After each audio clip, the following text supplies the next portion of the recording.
중년 이후 이런 사람은 피하세요. 인생의 황금기에 접어든 여러분들, 혹시 이런 질문을 스스로에게 던져본 적 있으신가요? 인생의 후반전을 누구와 보내고 싶은가? 우리에게 주어진 시간은 한정되어 있습니다. 특히 60대 이후의 시간은 더욱 소중하고 귀중합니다. 한 종교 지도자가 이런 말씀을 하셨죠. 자신에게 상처를 주는 사람을 용서하되 그들과 거리를 두는 것이 지혜다. 이 말씀처럼 살면서 어떤 관계는 유지하고 어떤 관계는 거리를 둘지 현명하게 판단하는 지혜가 필요합니다. 오늘은 인생 후반부를 더 행복하게 보내기 위해 피해야 할 관계와 반대로 더욱 깊게 발전시켜야 할 관계에 대한 지혜를 함께 나누고자 합니다. 항상 비판하고 부정적인 사람입니다. 저는 몇 년 전 한 운동 모임에서 만난 지인 한 사람이 생각났습니다. 처음엔 반가워서 자주 만났지만 시간이 지날수록 그분과의 만남이 부담스러워졌습니다. 왜냐고요?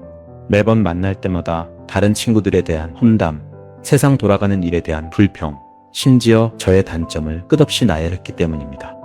그 나이에 뭐하러 새로운 취미를 배워? 집에서 TV나 보는 게 최고 아니야?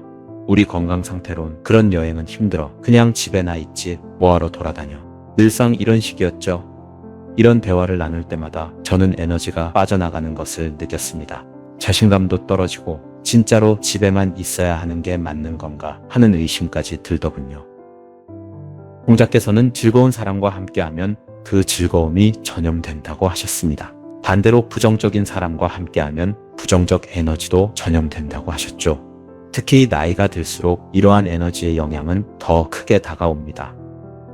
우리의 뇌는 나이가 들수록 부정적인 정보에 더 민감하게 반응하는 경향이 있다고 합니다. 따라서 항상 부정적인 사람과의 관계에 노출되면 우리의 정신 건강과 행복에도 좋을 수 없겠죠. 이런 관계는 과감히 거리를 두는 지혜가 필요합니다. 제 친구 이야기를 잠시 들려드릴게요. 그 친구는 퇴사 후에 여행을 하거나 때로는 취미 활동을 하며 즐겁게 지내고 있었습니다.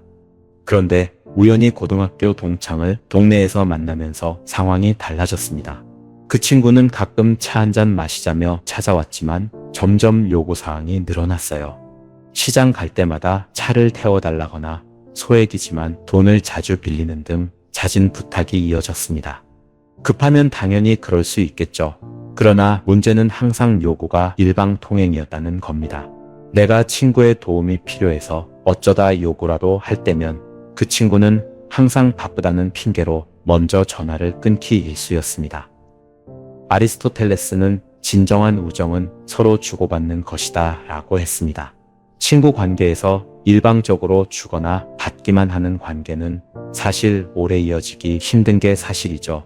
항상 요구만 하고 자신은 베풀지 않는 사람들과의 관계는 과감히 정리하는 게 좋습니다. 과거 직장 일을 할 때 안면이 있던 상사 한 분이 있었습니다. 그분은 모임에 나올 때면 항상 예전 직장 생활 이야기를 꺼냈습니다. 내가 그 회사에서 얼마나 인정받았는지 알기나 해. 내가 회사를 먹여 살린 거야. 처음엔 다 함께 웃으며 그 시절을 떠올렸지만 알게 모르게 대화는 그분의 과거에만 머물러 있었죠. 문제는 대화 중 누군가 새로운 계획이나 미래의 청사진을 말하면 그 나이에 못하러 그런 걸 하고 그래. 그냥 편히 살아야지 하며 말을 끊기 일쑤였습니다. 그러다 보니 말하는 사람도 괜히 뻘쭘해지기 일쑤였습니다. 로마의 철학자 마르쿠스 아우렐리우스는 이런 말을 남겼습니다. 과거에 대한 과도한 집착이 미래를 향한 발걸음을 방해한다. 우리 삶의 방향은 흐르는 강물처럼 항상 변하기 마련입니다. 50대, 60대, 70대가 되어도 우리는 여전히 배우고 꿈꾸고 새로운 경험을 해야 합니다. 우리의 나이는 과거의 말뚝을 뽑아내고 새로운 시작을 하기에 좋은 나이랍니다. 제가 아는 한 분이 퇴직 후 평소 꿈꿔왔던 그림 교실에 등록했었다고 합니다. 그런데 배우자가 집을 자주 비운다는 이유로 일을 못마땅하게 여겼다고 하는군요. 그림의 소질도 없으면서 무슨 그림이야. 그럴 시간에 집안 청소나 더하지 않으면서요. 말 그대로 그분의 자존감을 깎아내리며 취미 활동까지 통제하려 했던 거죠. 여러분들은 평생 일하며 가족을 위해 많은 것을 희생해 왔습니다. 이제부터 자신의 꿈과 열정을 따라 잠시 쉬어가도 될 때입니다. 그런데 누군가가 나의 선택을 통제하고 비난한다면 그 자체만으로 내 삶의 행복감은 급격하게 떨어질 거예요. 노자는 최고의 통치자는 백성들이 왕의 존재를 거의 인식하지 못하게 통치하는 것이다 라는 말을 남겼습니다. 건강한 관계는 상대방을 존중하고 서로에게 영향을 주되 통제하지 않는 것이다 라는 말이 있습니다. 따라서 우리의 선택과 자율성을 존중하지 않고 끊임없이 통제하려는 사람과는 어느 정도 거리를 두는 것이 현명하겠죠. 어느 사람이 친한 친구에게 자신의 건강 문제와 경제적 고민을 털어놓았습니다. 그런데 얼마 지나지 않아 그 내용이 동창 모임의 가십거리가 됨은 물론 심지어 악의적으로 왜곡되어 자신의 귀에까지 전해졌다고 합니다. 당사자는 심한 배신감과 함께 극심한 스트레스를 겪었겠죠. 소크라테스는 신뢰는 쉽게 깨지고 다시 쌓기 어렵다고 했습니다. 특히 나이가 들수록 정서적 안정감은 매우 필요한 요소입니다. 우리가 마음을 열고 내 약점을 보여줘도 안전하다고 느끼는 관계, 그것이 진정한 신뢰의 관계가 아닐까요? 비밀을 지키지 못하고 약속을 어기며 내 뒤에서 다른 말을 하는 사람들과는 깊은 관계를 맺을 필요가 없겠죠. 젊을 때와는 달리 나이가 들수록 스트레스가 우리의 건강에 미치는 영향은 더 크기에 신뢰할 수 없는 사람들과는 적당한 거리를 유지하는 지혜가 필요합니다.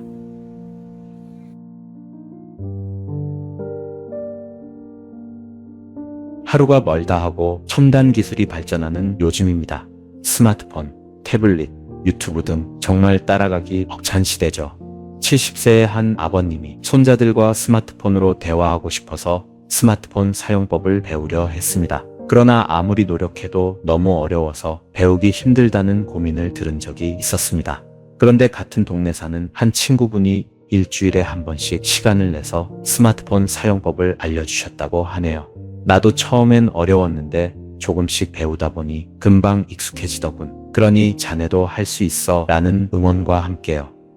친구 덕분에 이제 이분은 카톡으로 타지에 사는 손자들과 화상통화는 물론 팟캐스트와 유튜브로 원하는 정보를 얻고 배달 앱으로 음식도 주문해 먹는다고 하시네요. 공자는 세 사람이 길을 가면 반드시 나의 스승이 있다고 했습니다. 나이와 상관없이 우리는 항상 새로운 것을 배우고 성장해야 합니다. 그 과정에서 서로를 응원하고 격려하는 관계는 우리 인생의 커다란 활력제가 됩니다. 게다가 새로운 기술을 배우고 도전하는 것은 기억력 향상은 물론 치매 예방에도 도움이 된다고 하니 마다할 이유가 없겠죠. 따라서 너무 늦었다고 말하는 사람보다 한번 해보자며 응원해주는 사람과 함께하는 것이 우리의 노후를 더욱 풍요롭게 하는 지름길입니다. 식물과 정원 가꾸기에 재능이 있는 한 할아버지가 계셨습니다.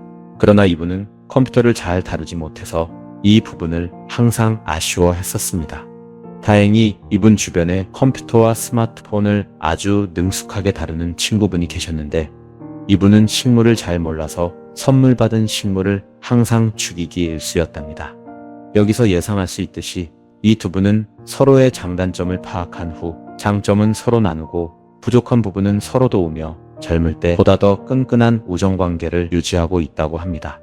어느 종교가가 말씀하시기를 건강한 관계는 일방적인 희생이 아닌 서로 주고받아야 균형 있는 관계라고 하셨습니다. 당연히 물질적인 것만을 의미하는 것은 아니죠. 단순한 도움부터 지식의 공유까지 다양한 형태로 도움을 주고받는 것을 말합니다. 나이가 들수록 나의 삶을 돌아보고 의미를 찾는 동시에 나에게 주어진 시간을 따져보기 시작합니다.